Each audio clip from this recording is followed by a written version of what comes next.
Everywhere we saw contentment, we saw covetousness. That's why we know they are words and opposites. Everywhere we found covetousness or contentment, we found covetousness.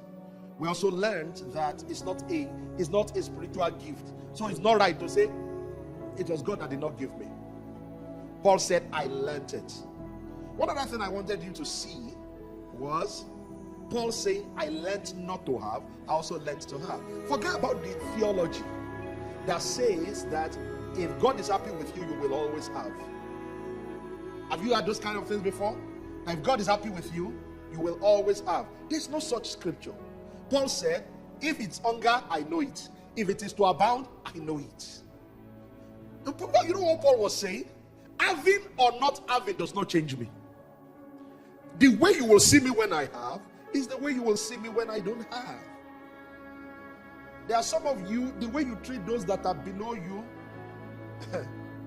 even God sometimes will be afraid that if we lift you above this level. Glory be to God.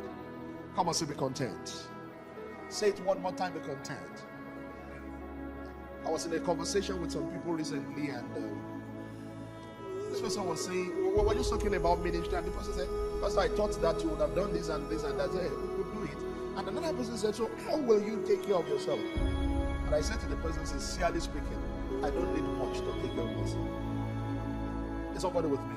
I don't need much to take care of myself.